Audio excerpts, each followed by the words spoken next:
ہوئے اب آیا وقت جہاد کا. دنیا پھر ایسے نہیں نا ٹھنڈے پیٹوں مانتی. توحید کو یہ سانچ ہے. توحید اگر سارے نظریات میں سے ایک نظریہ ہوتی, تمام شرکوں میں سے ایک شرک ہوتا, تو پھر تو کو قبول کر لیتا. یہودی عیسائیوں کو قبول کرتے ہیں, عیسائی بدھوں کو کرتے ہیں, بدھ ہندوؤں کو کرتے ہیں, وہ کنفیوشس کو کرتے ہیں, وہ ایتھیسٹوں کو کرتے ہیں, وہ سیکولروں کو کرتے ہیں, وہ لبرلز کو کرتے ہیں. کرتے کہ نہیں سارے ایک دوسرے کو بتا نہیں کرتے تو اسلام اور مسلمانوں کو نہیں کرتے. سب کا ہدف ایک ہے کہ مسلمانوں کے ساتھ لڑنا. جب کیوں کہ یہ ان نظریات جیسا نظریہ نہیں ہے. باقی تو سارے ایک دوسرے کے بھائی بندے ہیں, رشتہ دار ہے. شرک تو شرک ہی ہوتا ہے نا. بدعتیں ایک دوسرے کو برداشت کرتی. ایک میں نے کانفرنس کر لی, آپ نے میلاد بنا لیا, یہ تو ہو جاتا. ایک نہ کانفرنس کرنے دے, نہ بدعت کرنے دے, نہ کوئی اور کرنے دے, تو دنیا اس کی مخالفت ہے. وہ تو بھائی تھا, اس نے تو چلو نام بدل کے دوسرا کام کر لیا. اس کو کیسے کر؟ اہل حدیثوں کے گھروں میں ہوتا نہیں, تماشے شروع نہیں ہو گئے. پہلے ہوتی کدھر کسی کے ہاں پہلے کیا ہوتا, کل شریف, پھر ہوئی رسم قرآن خوانی, اب ہوتا ہے درس قرآن. بدل دو پر کر کے رہنا ہے. آ جائے شیخ آپ بھی دعا کر دیں, وہ میرے جیسے بھی کوئی ایسے ہوتے, چلو جی چلو حاجی صاحب مجھے چندہ دیتے, میں بھی دعا کر دیتا ہوں. حاجی صاحب پر تم دونوں جہنم میں نہیں جاؤ گے. دونوں اللہ رسول کی بدعات کے نام بدل کر جو مرضی کر لو, لیکن بدعات تو بدعات ہی رہیں گی نا. نبی نے جو کام کیا اس کی طرف بارکیف. اس پر پھر یہ شیخ پر ایک تہمتیں شروع ہو گئی, اور شیخ نے پھر اس وقت یہ پھر محمد کا انتقال ہو گیا. محمد کے بعد اس کا دوسرا بیٹا آیا عبدالعزیز. اس نے پھر کام کیا شیخ کے ساتھ مل کر, اور بہت محنت کی, اور اس کی بھی زندگی شیخ نے دیکھی. اور اس کی زندگی میں پھر شیخ اپنی پورے عروج پر تھی دعوت. جب بدعت شرک یہ سب ختم ہو گیا, اور مکہ شریف تک سب علاقہ فتح ہو گیا. ادھر سے لوگ وہاں پر امن اور چین سے رہنے لگے. دنیا وہاں پر آ کر کے توحید اور قرآن سیکھنے لگی.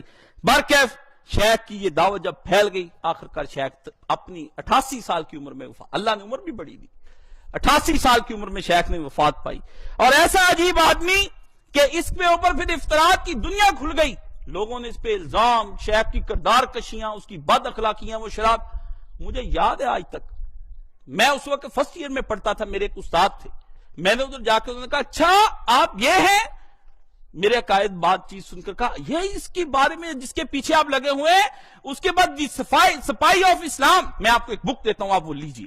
میں نے وہ پڑھی, پڑھنے کے بعد میں نے کہا اس میں کیا ہے, یہ تو بالکل وہی ہمفرے نے لکھی ہوئی کتاب ہے, انگریز رائٹر ہے. کہا ہاں. میں نے کہا سر یہ تو میں بہت پہلے پڑھ چکا ہوں 8ویں کلاس میں, ہمفرے کے اعترافات کے نام سے. وہ ایسے لوگ پیدا کر دیے جس نے شیخ پر طرح طرح کے الزامات, اور ان کی کردار, وہ شراب پیتا تھا, عورتیں اس کے پاس رہتی تھی, وہ زانی تھا, شراب, بہت چیزیں ایسی لکھی. لیکن شیخ نے اپنے پیچھے اولاد اور حفاظ کا ایک بہت بڑا 50 سال تبلیغ کی. 50 سال جو بیٹھ کر کی شیخ نے لوگوں کے سامنے, 50 سال بچے وہاں پر اس میں شیخ نے اپنے رکھے. ابراہیم ہے, علی, حسین, عبداللہ, نام ہی معاہدوں والے وہابیوں, علی اور حسین. اور یہ نام رکھنے کے بعد کیا ہو گیا تمہارے گھروں کے اندر, شیخ نے اپنے بچوں کے نام رکھے سارے. اور وہاں پر جا کر کے شیخ نے, اور خود بادشاہ بیٹھ کر محمد, اس کو پورا دین پڑھایا. محمد کے بیٹے عبدالعزیز کو پڑھایا, عبدالعزیز کے بیٹے عبداللہ کو پڑھایا. شیخ نے کہا بیٹھو اور پڑھو اور میرے حلقے میں رہو, اور اپنے پوتوں کو بھی پڑھایا. یہ نہیں, جب عالم آتا ہے تو پھر وہ سارے کام کرتا ہے. ان بچوں کو پڑھانے کے بعد شیخ نے پھر یہ کام آگے بڑھایا. لیکن ہمارے ہاں یہ کیا ہوا, ہمارے ہاں تو پھر ہم نے اس میں کیا نہیں. جو کچھ بھی ہوا, عبدالعزیز نے پھر جب حج آیا تو پھر اس نے کام کیا کیا, پہلا کام اس نے یہ کیا کہ قافلوں کے ساتھ باجے آتے تھے, باجے اور گانے. یہ اب بھی ہم حج پر جب مولانا صاحب اور ہم گئے تو عرفات کے میدان پر یہ جو سیاہ لوگ آتے ہیں کالے ادھر سے, وہ خود ہی کو گا رہے اور ہل جل رہے تھے. میں نے کہا مولوی صاحب یہ کیا کر رہے ہیں, وہ کہتے ہیں ان کا کوئی اپنا ہی کر کرا رہے ہیں, ایسی عجیب و غریب آوازیں اور گانے. بالکل غلط اور حرام ہے یہ سب. آتے تھے ساتھ. آتے ہی اس نے پہلے جب مکہ فتح کیا تو حج کی اصلاحات کی, تو مکہ مکرمہ میں امر بالمعروف نہی عن المنکر کا بول بالا ہوا. بازاروں میں اب تمباکو پینے والے نظر نہیں آتے. آپ باتیں کہ نہیں آتے. میرا پچھلا خطبہ سن کے سارے مجھے کہتے ہیں آپ نے بڑی تنقید کی. میں نے کہا جو ان کا بڑا تھا اس نے کیا کیا, مکہ میں کچھ خاص. سعود نے خاص طور پر نماز کے لیے محت سے مقرر کر دی, شرطیں لگا دیے, نماز پڑھو سارے. اور اس کے بعد بازاروں میں اذان ہوتے ہی بازاروں میں صلاح صلاح کی منادی ہوتی. اور میں نے اس سے کہتا, آدمی کہتا حج کیا, میں نے دیکھا کہ سعود احرام کی حالت میں سواری اونٹ پر بیٹھا اور سواری پر کھڑے ہو کر اس نے ایک بلیغ خطبہ دیا جس میں انہوں نے لوگوں کو نصیحت کی اور حج کے آداب بتائے. بادشاہوں کو خود پتا تھا، وہ جو حضرت ابوبکر عمر کو پتا تھا نا، خود جمعے پڑھاتے تھے اور خود لوگوں کو حج کا طریقہ بتاتے تھے اور انہیں کلمہ لا الہ الا اللہ کی برکتیں بتائیں. اور اس نے کہا وہ ایک کمزور سے کمزور کو کفی سے کبھی کے مقابلے میں اس کا حق دلا کر رہے گا، جو حضرت ابوبکر صدیق نے خطبہ دیا. اسی سواری پر اس نے منادی کی مکہ مکرمہ میں کوئی ہتھیار نہ اٹھائے، کوئی عورت آراستہ و پیراستہ ہو کر نہ نکلے. نکلتی کہ نہیں؟ اب وہاں لوگ مجھے کہتے قائد صاحب آپ یہ کہتے، میں کہتا ہوں اپنے بزرگوں کو دیکھو نا، جب مکہ فتح ہوا تو تب کیا تھا. اس کے حکم کی خلاف ورزی کرنے والوں کو سزا کی دھمکی دی. بازاروں میں نماز پر آدمی مقرر کر دیے اور کہا کہ نماز میں اگر تم کو ادھر ادھر سے پاؤ پکڑ کے لے آؤ اس کو میرے پاس. اور شراب اور سب چیزیں جتنی تھی، افیم چرس، سب کو منع کر دیا. اور مکہ مکرمہ میں کوئی منکر چیز حتیٰ کہ غیر اللہ کی قسم کھانی اسے بند کر دی. اور اس نے کہا کہ یہاں پر نماز اسی طرح صفا مروہ کے درمیان ہوتی تھی، وہاں پر تمباکو نوشی ختم.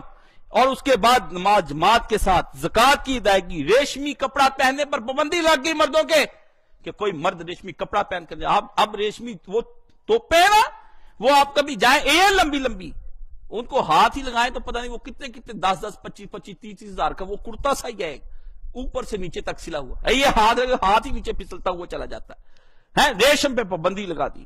اور اہل مکہ سے اس نے کہا کوئی ٹیکس نہیں لینا. ٹیکس لیتے تھے لوگ اہل مکہ سے پہلے بادشاہ، اور بے شمار جو بدعتیں تھیں ان کو سب کو ختم کر دیا. اور لاش اٹھانے پر نا، اس وقت کے حکمران جیسے اب ہے، لاش اٹھانے پر وہاں پہ ٹیکس لگتا تھا. اتنے پیسے پے کرو حکومت کو تو پھر حاجی کو دفنائیں گے. اس نے کہا کوئی حاجی نہیں، حاجی بالکل اسی طرح دفنایا جائے گا. اور پھر اس نے اپنے یہ بھی کہا کہ بعض اوقات انسان اپنے گھر میں اطمینان سے بیٹھا رہتا ہے اور اسے بیک وقت گھر خالی کرنے کا حکم ملتا تھا، نکلو ابھی. اس نے کہا نہیں، جس کو جس گھر کی ضرورت ہے اس میں رہے، اور پھر مصالحت کر کے نکلے گا وہاں سے. شریف نے ان سب چیزوں کو ترک کر دینے کا عہد کیا جسے اللہ نے کرنے کا حکم دیا. توحید، اتباع رسول اور پھر خلفائے راشدین کی اتباع. شیخ نے یہ سارے کام خود کیے، لیکن پھر ہوا کیا؟ باب علی ہمارا سلطنت عثمانیہ گھبرا گیا کہ یہ تو دعوتیں پھیل گئیں. جا کر کے انہوں نے پھر کیا کیا؟ اسی وقت حاکم دمشق کو، شام کو حملہ کرنے کا آرڈر دے دیا. جدے والے حاکم کو کہا کہ یہ تیرے قابو میں نہیں آتے، ان کو پکڑ. اس کے بعد مصر کے حاکم کو حکم دے دیا، اکٹھا حملہ کر دیا ان کے اوپر. اور پھر وہاں پر اس کا بچہ چھوٹا تھا، اس چھوٹے بچے کو پکڑ لیا اور ان سب کو لے جا کر ان سعودیوں کے خاندان کے ساتھ جو ہوئی، آپ کو ابھی پتا نہیں نا، یہ دشمنیوں کی جو آگ بھڑک رہی ہے سمجھیں. اور ان کو جرم کی پاداش میں پھر کیا کیا؟ مصر میں لے جا کر ذلیل کیا. ان کو خوب لے جانے کے بعد وہاں باندھ کے ان کو یہ ایا صوفیہ کی مسجدیں آپ جا کے استنبول میں دیکھتے ہیں، آج کل لوگ بڑے جانے کا، ترکی جانے کا شوق ہے، وہاں لے جا کے مجمع لگا کے ذلیل کیا، ان پر تھوکا، ان کی رسوائیاں کی، اور بیچ مجمع کے کھڑا کر کے سب کو پھانسی پہ لٹکا دیا. اور حکومت تباہ کر دی، دریا کے علاقے کو وہاں سے اکھاڑ دیا، جانور تک ختم، عورتیں بچے ویسے منہدم. کوئی شے نہیں مصر والوں نے رہنے دی، نہ دوسرے لوگوں نے رہنے دی. دعوت دین جب پھیلتی ہے نا، اڑا کے وہ ختم کر دیتے ہیں لوگوں کو ہضم نہیں ہوتا دین. یہ نہیں ہوا. اور پھر ایک حکومتی پروپیگنڈا شروع کر دیا. اور آپ کیا حکومتوں کو چھوڑے، سب سے زیادہ دشمن اس کے شیعہ ہیں، سب سے زیادہ. کیوں؟ ان کا تو کام ہی سارا کبوں پر اور جبوں پر اور مزاروں پر چلتا ہے. یہاں بریلوی ہیں اور اس کے علاوہ کوئی نہیں. اور شیعہ کے اندر جتنے بھی ہیں، میری خود بات ہوئی، میں خود ایران میں تھا، میں نے کہا آپ مجھے شیخ محمد بن عبد الوہاب کی کتاب ہی دکھا دیں. کتابیں بھی نہیں پڑھی اس کا نام بھی عبد الوہاب ہی کہتا رہا، وہ آیت اللہ. میں اس کے چہرے کی طرف دیکھتا، میں نے پھر پکڑ لیا. میں نے کہا شیخ، حالت تیرے علم مجتہد بنا پھرتا ہے، حالت یہ ہے کہ تو کہتا ہے کہ محمد بن عبد الوہاب نام نہیں اس کا لیتا، عبد الوہاب کہی جاتا ہے. کوئی نہیں. مرتضی حسن عسکری ہو، آیت اللہ جعفر سبحانی نے آئین وہابیت لکھی، ترجمہ اس کا کیا شرف الدین موسوی نے. میں نے وہاں سے پڑھنے کے بعد اسے فون کیا، میں نے کہا اس میں ترجمہ آپ کو کرتے شرم نہیں آئی؟ کہتا ہاں یہ میری جہالت کا دور تھا، اس وقت میں نے پڑھا نہیں. 70 سال نجف میں رہتے ہیں اور دعوے اور جبے اور کبے یہ آپ دیکھ کر کہتے بڑا عالم ہے، عالم خاک کا جس کا مطالعہ کوئی نہیں. اور وہی باتیں شیخ نے کوئی نئی نہیں کی. اب وہی باتیں ان کے ہاں آیت اللہ برقائی کہتا ہے, وہی ان کے ساتھ کی تہرانی کہتا ہے, وہی یہ ڈکو کہتا ہے, وہی یہ سید گلاب شاہ, یہ اس کا باپ مر گیا ہے جو ہمارا ساجد میری, اس کے باپ نے لکھی حدیقۃ السلطانیہ, اس کے اندر وہی توحید کی باتیں کرتا ہے. وہی باتیں جو اس وقت شرف الدین موسوی کر رہا ہے, وہی اس وقت جو طباطبائی کا بیٹا کر رہا ہے, اس کو گھروں کے اندر بند کر دیتے ہیں یہ لوگ. یہ بند کر دیتے ہیں. آپ یہ نہ کہیں کہ سارے شیعہ ایک سے, یہ شیعہ 2-3 طرح کے ہیں, اور انہوں نے یہ وہ کتابیں نہیں پڑھنی, نہ عوام کو دیتے ہیں, نہ عوام پڑھتی ہے ان کتابوں کو, نہ ہمارے جاہل مولوی اہل حدیث پڑھتے ہیں. آپ کو میں بتاؤں یہ بریلویوں نے تو کیا, اور خود مولوی احمد رضا خان نے شیخ کی کتاب کو کبھی ہاتھ بھی نہیں لگایا ہوگا. میرا چیلنج ہے پوری دنیا میں, اس کی لائے نا کتاب جس کے اوپر وہ لکھتا ہے کہ یہ اس طرح سے شیخ نے لکھا. کوئی بات شیخ نے اس کے اندر نہیں لکھی. اور اس کے بعد اس نے جتنا اعتبار کیا, زینی دہلان عالم تھا وہاں کا مکے کے اندر, اور احمد بن سہیم تھا, 2 یہ لوگ وہاں پر موجود تھے اور فتویں کھاتے تھے. مفتی تھے رشوت خور مفتی, بے ایمان فتوحات, لوگوں کو پمال کرنے والے مفتی, اپنے غلام بنا رہے. انہوں نے پھر کتابیں لکھی شیخ کے خلاف. وہ نبوت کا دعویٰ کرتا ہے, اس نے قبا گرا دیا, اس نے یہ کر, نہ آپ کو کوئی شیخ کی کتاب کا حوالہ نہیں ان میں سے ملے گا. اور پھر دیوبند میں انور شاہ کشمیری اور حسین احمد مدنی کا بلید الفہم, کچھ نہیں آتا تھا اس کو, ان دونوں میں نہیں پڑھی. عالم آپ کو حالت میں بتاتا ہوں, علماء کی کتابیں آپ پڑھیں, ان کو بالکل نہیں پتا. یہ میرا چیلنج ہے, میں یہاں پر بیٹھا ایسے ہی نہیں کہہ رہا بات, میں نے پوری تحقیق کر کے کہی ان کو بات نہ. اور ہمارے اہل حدیث بھی یہاں, نواب صدیق حسن صاحب بہت بڑے اہل حدیث, وہ بھی گمراہ اس سلسلے میں ہو گئے, ان کو بھی پتا کہ سنا ہے کہ وہ یہ کہتا ہے. بے شیخ تو نے سنا ہے, تیری جرت کیسے پڑی کہ تو جب سنی سنائی بات پر یقین کر لے. نبی نے نہیں کہا کہ میرے مجھ پر بات کرنے سے جو پہلے سوچ لے کہ وہ اس نے کہیں وہ تہمت لگا رہا ہے, وہ ٹھکانہ جہنم میں ہے. کسی پر سنی سنائی بات کا سنو نہیں. علم کا پہلا مرکز جو ہوتا ہے وہ تحقیق ہوتی ہے, کہ تحقیق کر کے آدمی بات کہے, بھرپور تحقیق, عمر گزار دے, لوگ رائے پوچھتے رہے عالم دین سے کہ آپ اس آدمی کے بارے میں کیا کہتے ہیں, چپ, اسے کہ لا ادری. امام مالک سے اندلس سے پوچھنے کے لیے اسپین سے آیا آدمی مدینہ شریف میں, اور مسئلے ہی پوچھتا رہا, 80 مسئلے پوچھے. امام مالک نے کہا لا ادری لا ادری لا, میں نہیں جانتا. انہوں نے کہا میں اندلس سے آیا ہوں. آپ نے فرمایا اندلس سے آیا, جس مسئلے کا نہیں پتا میں کیوں بتاؤں, میری اس پہ ریسرچ ہی نہیں, میں اس پہ بات کرنے کا. امام مالک پوری فقہ اس کے نام پر مرتب ہے, لوگ ڈرتے تھے. یہاں جس کو چاہو جو چاہے زبان کھول دیتا ہے. یہ آپ عوام بھی سوچ لیں, چپ کر کے اس لیڈر پر اس لیڈر پر اس پہ نہ تبصرے کیا کریں. یہ زبانیں قیامت کے روز گرفت میں آ جائیں گی. شیخ ہمارے بھی اہل حدیثوں نے وہ ظلم کیا. مطالعہ میں آپ کو 100% کہتا ہوں, شیخ کی کتاب اہل حدیث عالم ہو, پکڑ لیں اس کو کہ شیخ کی کتابوں کے آپ کو نام ہی بتا دے. مجھے سب سے پہلے مولانا اسحاق صاحب کے بعد میں آیا تھا, یہی عید المولاد النبی کا سیزن تھا, چھوٹا سا, میں تقریر لکھوانے کے لیے. مولوی صاحب نے کہا یہ سب غلط, اور میں نے کہا حضرت پہلی کتاب پھر کون سی پڑھ, پہلی کتاب التوحید دی. انہوں نے کہا پڑھ امام محمد بن عبد الوہاب کے بارے میں, پھر تجھے ذہن اس وقت ہی بن گیا میرا. میں نے کہا یہ پڑھنی ہے, میں نے چیک کرنی اس کی, اور کتابیں پڑھنے سے یہ بات بننی, یہ ایسے نہیں بننی. ہمارے ہاں کسی اہل حدیث سے پوچھے آپ اس سے کہ اس نے ساری کتابیں شیخ کی پڑھی ہیں, کوئی بھی نہیں بتا. آپ بھی جو کہتے ہیں ہم یہ اہل حدیث ہے, اہل حدیث خاک کے ہیں آپ کو کیا پتا آپ کس کی تقلید کرتے ہیں, کس کی نہیں تقلید کرتے ہیں. آپ ادھر ادھر کی باتیں سن کر 2-4 چیزیں ہم سے سکھا کر ادھر ادھر سے مولویوں سے سیکھ کر یہاں پر پہنچ جاتے ہیں, یہ کوئی طریقہ نہیں. اور اسی وقت شیخ کو پھر بدنام کیا. پہلا مفتی سلیمان بن محمد بن سہیم تھا, اور اس کے ساتھ زینی دہلان. اور شیخ کو جن لوگوں نے بدنام کیا, بد عقیدہ مسلمان, جن میں عربی اجمی سارے شامل ہیں, سب شامل ہیں. بدوؤں کے عقائد کو شیخ کے عقائد کہہ سکتے ہیں؟ آپ کسی دور دراز جانگلیوں کے گاؤں میں چلے جائیں, اس کو اور میرے وہ کہے میں قائد صاحب کو جانتا ہوں اور میں قائد صاحب کو مانتا ہوں, تو کیا اس کے کہے ہوئی باتوں کو آپ مجھے کہیں گے کہ میں نے وہ باتیں کہی ہیں؟ اس کے عقیدہ اور وہ پتہ نہیں کیسے ڈیفائن کرتا ہے, اس نے مجھ سے سیکھا نہیں, پڑھا نہیں, لکھا نہیں, وہ کس طریقے سے میرا شاگرد ہو سکتا ہے؟ اگر ہو بھی تو کیا شاگرد منحرف نہیں ہوتے؟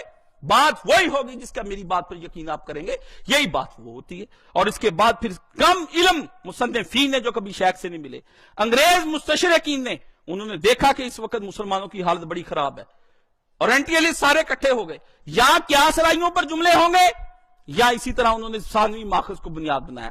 باعلم مسلمان عالم, مگر نہ کتاب پڑھی ہوگی نہ انہوں نے تحقیق کی ہوگی. کیوں؟ بولنا ضروری ہے, رائے دینی, بتانا لوگوں کو. کبھی ہم میں بھی ہم انفارمیٹو رہتے ہیں ہر وقت ان لوگوں کے بارے میں. کہتے ہیں آپ مجمع میں کہ بھائی مجھے شیخ کا علم نہیں, پڑھوں گا تو مطالعہ کر کے یا کسی سے پوچھ کر آپ کو بتا دوں گا. اہم دشمن اس وقت کے مسلمانوں کے سیاسی حالات تھے. انگریزوں کو جدہ کا ساحل چاہیے تھا, ساتھ ان کو مصر کا وہ نہر سویز جتنی ہے وہ ساری چاہیے تھی. وہ بہت بڑی بندرگاہ تھی, سلطنت برطانیہ تھی. اس نے فوری طور پر فلپی اور دوسرے تیسرے جتنے جاسوس, یہ ہمفرے, یہ لارنس آف عربیہ, یہ سب اس سے بنا کر بھیج دیے. کتابیں بنوائی خود ہی اس نے, اور اس نے خود اپنے خرچے پہ چھپوا کے شاید. کیوں؟ وہ اس نے لکھا, ہنٹر نے اپنی کتاب کے اندر, کہ یہ لفظ وہابی جو نا, ان کے عقیدے میں بات یہ شامل ہے کہ یہ اللہ کی بادشاہی کے علاوہ کسی کو مان ہی نہیں سکتے, اس لیے تمہاری حکومت جو ملکہ وکٹوریہ کی, یہ کہاں مانیں گے.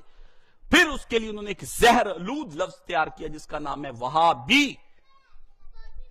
وہابی, جس پر آپ بھی بعض اوقات خوش ہوتے ہیں. کون وہابی؟ اگر کہنا تو محمدی کہتے, سمجھ میں آتا, مزہ بھی آتا, لطف بھی آتا, کہیں تو نسبت جا کر ٹھہرتی محمد بن عبد الوہاب کے ساتھ. اور ہر جگہ عبد الوہاب لکھا ہوگا.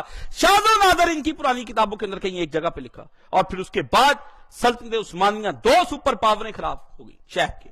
ایک سلطنت عثمانیہ, 70 ملک اس کے نیچے, یہ ترکی سے وہاں تک, اسپین تک کی سرحدوں تک ان کی حکومت سارا اس کے اندر ہے. اور ادھر دوسری کافروں کی حکومت, انگریزوں کی برٹش امپائر, وہ اس وقت کھڑی ہو رہی تھی. دونوں کے مفاد کی زد میں ایسی تحریک کا اٹھ جانا جو لوگوں کو بیدار کر دے اور عالم اسلام کو جگا دے, بہت موزر تھا اور ان کی سلطنتوں کو زوال دینے والی بات تھی. انہوں نے پھر کتابیں بنوائی.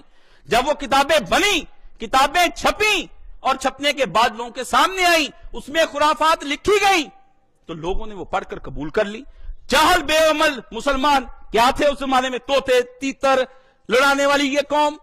آپ پڑھیں نا, جس وقت 1703 میں یہ دعوت اٹھ رہی تھی اور 1792 میں جب شیخ مر رہا تھا, آپ اس وقت کے ہندوستان کا نقشہ کھینچ کر پڑھیں, آپ کو پتہ چل جائے گا کیا کر رہے تھے یہاں کے بادشاہ. رنگیلے شاہ کیا کر رہا تھا, اور لوگ بادشاہ کیا کر رہے تھے یہاں پر.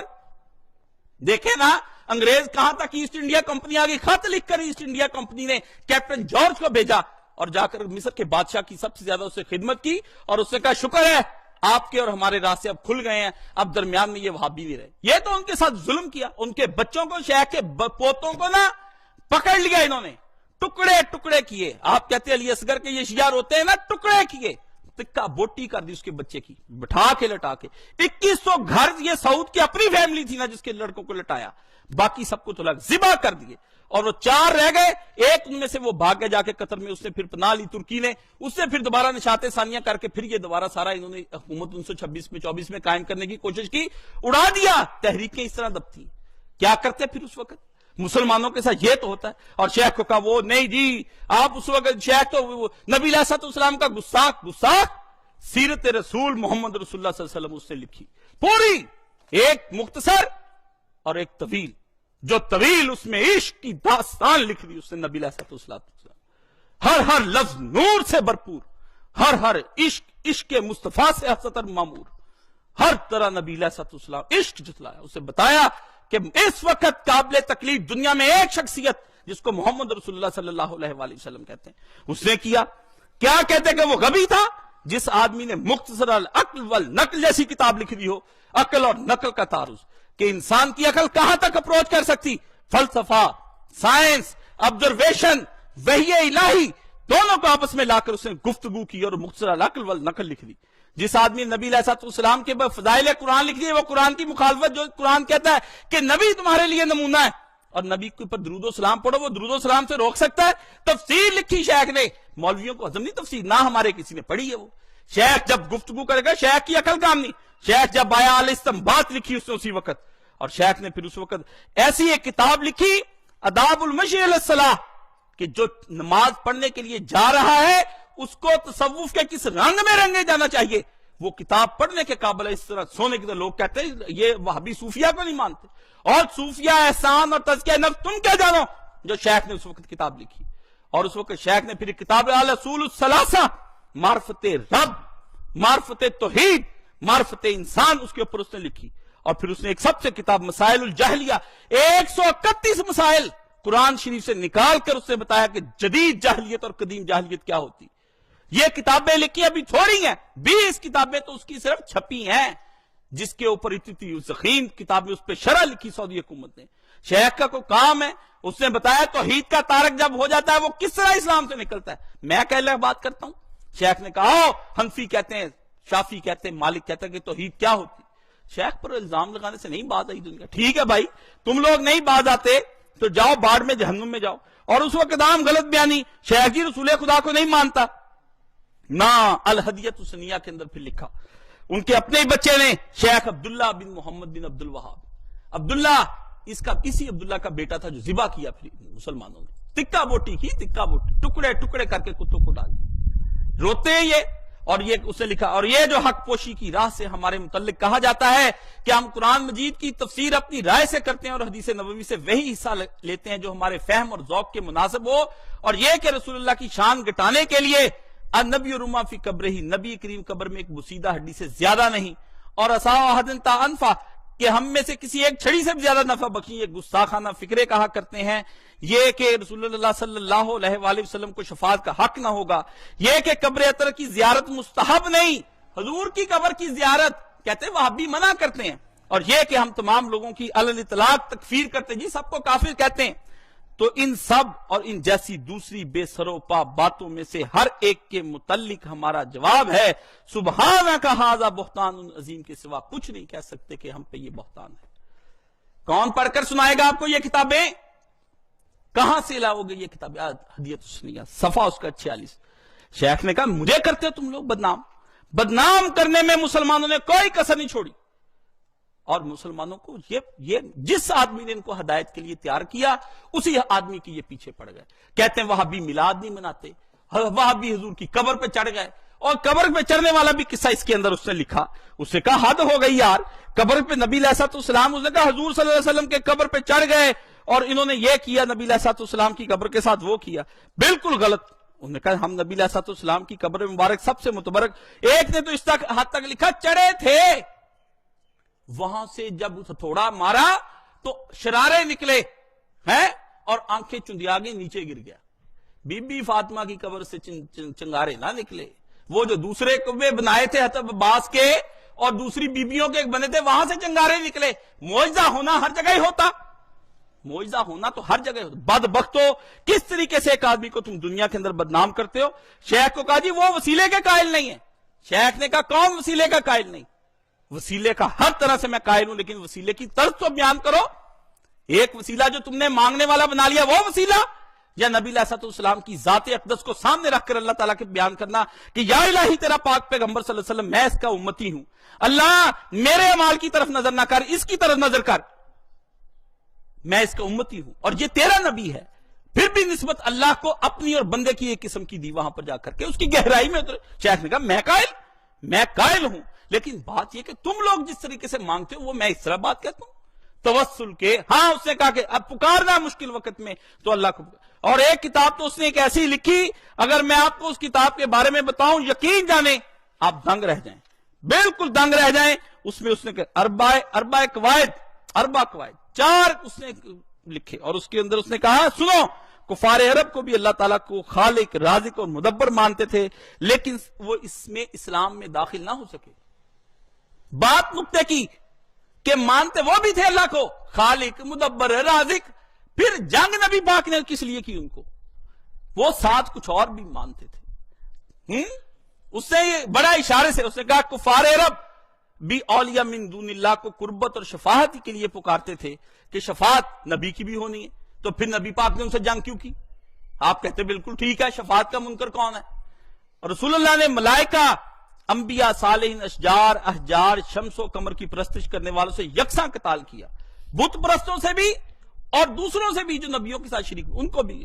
اور مختلف قسم کے مشرکین کے درمیان کسی قسم کی تعریف ہے. اس زمانے کے مشرک پہلے وقت کے مشرکین سے گزر گئے، وہ تو کم سے کم مصیبتوں میں اللہ کو یاد کر لیتے تھے. یہ ہر حال میں یا بحال حق بیڑا تک، یا فلاں یا فلاں یا فلاں، یا ابو الفضل العباس، یا علی، بھی کرتے نہیں. اس سے کہا پھر وہ بھی پکارتے تھے. نبی نے جنگ کی تو کیوں ان کے ساتھ؟ توحید خالص کرنی مشکل ہو جاتی ہے، بندے ناراض ہو کے چلے جاتے ہیں. پہلے جمعے ٹھیک ہی پڑھاتے تھے، آج پتہ نہیں کی ہو گیا کاش صاحب. ٹھیک ہے نا، جمعے سارے ہی صحیح ہوتے ہیں، نقطہ توحید بیان میں تو آ سکتا ہے، تیرے دماغ میں بت خانہ ہو تو کیا کہیے. بات تو ساری سمجھ آتی ہے، اپنے اندر کا بت خانہ نہ گرتا. بن جائے ابراہیم، یہ دور اپنے ابراہیم کی تلاش میں ہے، صنم کدا ہے جہاں اور مرد حق ہے خلیل۔ ٹھیک ہے نا؟ آپ کو ابراہیم بن جانا چاہیے، جیسے ابراہیم نے ناک کاٹ دی، ہاتھ کاٹ دیے ان بتوں کے، اور لوگوں نے کہا یہ ابراہیم کا ہی کام۔ اپنے اندر ابراہیمی جذبہ کوئی نہیں، جو چلے اس کو بدکار، ظالم، فاسق، فاجر، زہر آلود تیروں سے اس کو مار دینا، یہ کہاں کا انصاف ہے؟ اپنے حضرت صاحب کو کتاب لکھ رہے ہو، حضرت عشق میں ڈوبے ہوئے ہیں۔ جو شیخ نے سیرت لکھی نبی پاک صلی اللہ علیہ وسلم کی، یہ کس میں ڈوبے ہوئے ہیں؟ یہ کس میں ڈوبے ہوئے ہیں؟ نبی صلی اللہ علیہ وسلم کی پوری کتاب انہوں نے ایک پوری لکھی، الحدیث نبوی، نبی کریم صلی اللہ علیہ وسلم کی، کہ آپ بیٹھتے اٹھتے کیسے تھے؟ کتاب الایمان، اصول الایمان، فضائل الاسلام، فضائل قرآن، کس کتاب کا میں حوالہ پڑھتا چلا جاؤں؟ لیکن کون پڑھے گا شیخ کی کتاب؟ مظلوم رہ جاتا ہے۔ جیسے مودودی بھی مظلوم ہے ہمارے دور میں، اور بڑے مظلوم ہیں، ہمارے مولوی صاحب خود مظلوم ہے، میرے استاد کم مظلوم ہے، 30 مولویوں نے ملا کے خلاف فتویٰ دے دیا۔ وہ شیخ نہیں ہے، بخاری ان کے گھر میں نہیں، مسلم ان کے گھر میں نہیں، طریقے نہیں وہ پڑھتے ہیں۔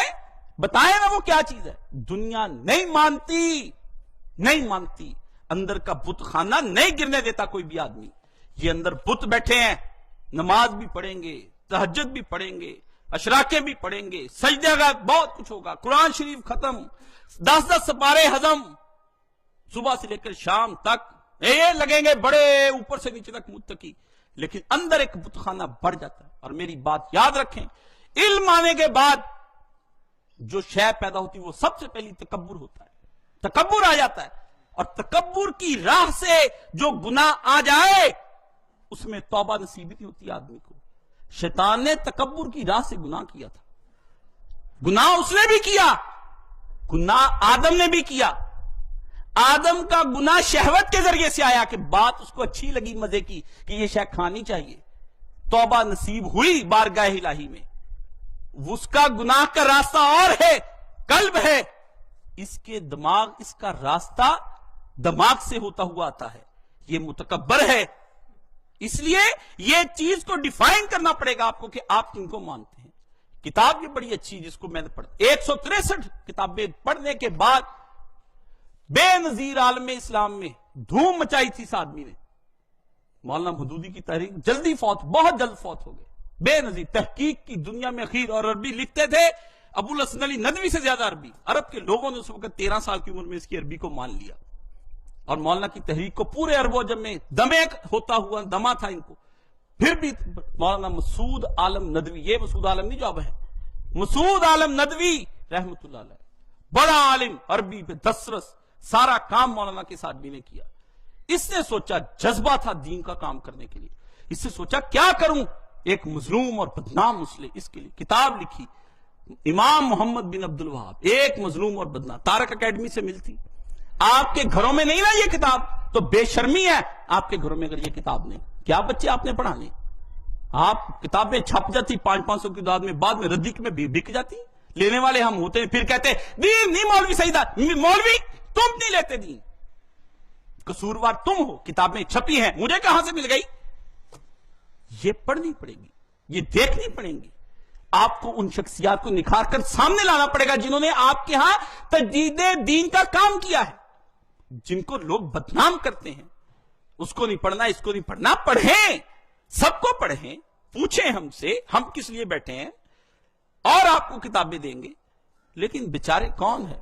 اس لیے میں نے کہا کہ شیخ امام محمد بن عبد الوہاب، یہ جو حکومت قائم ہے یہ معمولی نہیں، یہ اس وقت، یہ ٹھیک ہے کہ شاہ سعود نے اس وقت، محمد نے جو اس وقت حملہ کیا، عبدالعزیز نے عراق پر کیا، جس کی وجہ سے شیعہ اس کے دشمن ہو گئے۔ کیوں؟ یہ نہیں بتاتے کہ کربلا پر حملہ اس نے کیوں کیا، یہ بھی اس میں لکھا ہے۔ یہ مختصر بات ختم کر کے میں ختم، جس سے یہ دشمنی پڑی ہوئی ہے۔ ہوا کیا؟ ان پر پابندی لگا دی حج پر، کہ آپ لوگ حج پر نہیں آ سکتے وہابی۔ انہوں نے کہا ہم مسلمان نہیں، بار بار تحفے بھیجے، بڑا امیر مکہ کو منایا، نہیں مانا۔ آخر پھر ایک دفعہ کہا ٹھیک ہے آپ آج بھیجے، نجری بیچارے وہاں حج کرنے کے لیے گئے، عراق سے بندے آئے، راستے میں خزال قبیلہ تھا شیعوں کا، پکڑ کے انہوں نے ان کو قتل کر دیا۔ کس کے اشارے پر؟ حاکم عراق کے اشارے پر۔ کیوں؟ سلطنت عثمانیہ نے پیغام بھیجا کہ تحریک نہ آگے بڑھنے پائے، مار دیا۔ اس نے کہا یہ ہمارے ساتھ ظلم ہے، ہمارے بندے گئے بھی بندے بھی مار دیے. اب تم بچ کر دیکھو, جس علاقے وہ قبیلہ رہتا ہی وہاں پر تھا حضرت حسین کے روضے کے آس پاس, چڑھ گئے پھر ادھر نجدیوں نے پھر چھوڑا کچھ نہیں. آئی نا پھر توحید کا لو کا مقابلہ کرو. جو بندے پھر ہاتھ میں ان کے آئے پھر مار دیے, جنگ چھڑ گئی. اور امام حسین کے روضے کے اوپر جو کبے شبے تھے سب ختم کر دیے. اس نے کہا حسین جس دن شہید ہوئے تھے یہ کبا بنا تھا, پوجنے کے لیے حسین نہیں آیا, حسین عمل کرنے کے لیے آیا. تم اس کی قبروں پر بیٹھ کر فتوے کھاتے ہو, نظریں نیازیں کھاتے ہو, سونا چاندی زیورات یہاں سے لوگوں سے اینٹ کے یہاں پہ لگا کے باقی اپنی جیبوں میں ڈالتے ہو. سب کچھ لے کے وہاں سے آ گیا. پھر انہوں نے حملہ اسی وقت شاہ ایران نے سوچا کہ میں اس کو تباہ کر کے رکھ دوں گا, لیکن روس درمیان میں آ گیا, وہ لڑائی چھڑ گئی, وہ کوئی اور کام ہو گیا, سارا وہاں بدل گیا. لیکن رہنے ان کو بھی نہیں دیا, یہ بھی قتل ہو گئے. بات یہ ہے کہ یہ دشمنی ہے پرانی, اب پھر اکٹھے کر لیے 34 ملک انہوں نے. ایران نکل گیا باہر. میں یہ آپ کو اس لیے نہیں سناتا کس سے کہ مجھے بے خبری ہے, میں آپ کو پیچھے سے ایک داستان سناتا ہوں کہ یہ جو لڑائی چلی آ رہی ہے یہ لڑائی کہاں سے ہے, کس کو کس نے مارا, شیخ کے بچوں کو کیسے ذبح کیا, ان کی اولاد کو کیسے مارا, یہ کیسے وہاں گئے, یہ سب کیوں ہوا. سوال پھر اینڈ پہ ایک رہ جاتا ہے کہ یہ جو اب حکومتی لیول پر ایک جھگڑے آ گئے, قومیں اکٹھی مسلمانوں کے مقابلے میں کھڑے ہو گئے, کیوں ہوا؟ اس لیے ہوا کہ محمد رسول اللہ صلی اللہ علیہ وسلم کی تعلیمات کو ویسے ہی بسیدہ رہنے دو جیسے تھی. جو جگائے گا اس کو پھر مار کا پیش آئے گا, پھر خود بھی مرے گا, اوروں کو بھی اپنے ساتھیوں کو مروائے گا. اگر وہ اٹھے ان کے مقابلے میں گئے, ان کو حج بند کیا, کس لیے کیا؟ بھی تمہارے ہاں یہ حدود اللہ نافذ ہے. اس وقت یہ ملوکیت نہیں تھی جو اس وقت ملوکیت نافذ ہے, اس وقت بالکل اسلام کا نظام نافذ تھا. لیکن ان چیزوں کو پڑھیں, اس میں اس آدمی کو نہ بھول جائیں جس آدمی نے آپ کے لیے کام کیا اور کچھ نہیں لیا. شیخ اسی طرح فوت ہو گئی تھی, پڑھاتا, بس پڑھانا 88 سال کی عمر تک پڑھاتا ہی گیا, پڑھاتا گیا. وہ جو حضور کے روضے پر دیکھا تھا نا, وہ دل نے چین نہیں لینے دیا بچے کو. بچہ اٹھ کھڑا ہوا اور پھر ہر جگہ سے در بدر جلا وطن ہو کر کے یہ سارے کام کیے.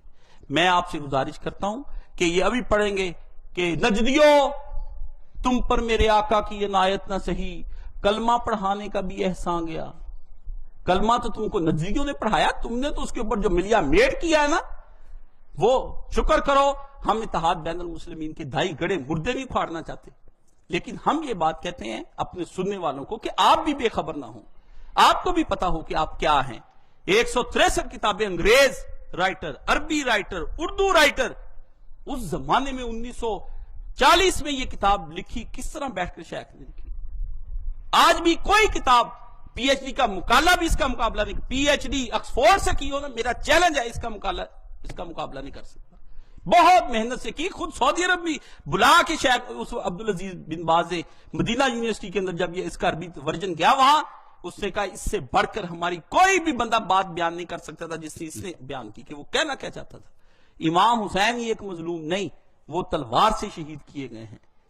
یہ ظلمت کی تلوار سے یہ لوگ مارے گئے جو ان کی راہوں میں مارے جاتے ہیں.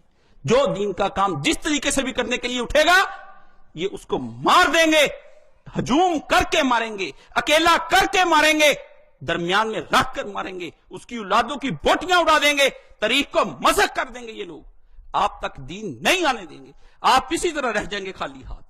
آپ کو تو پھر عید میلادی چاہیے, کمکمیں ہو جائیں گے روشن, سب کچھ ہوگا روشن, نبی کا نام نہیں ہوگا بس روشن, باقی سب کچھ روشن ہو جائے گا.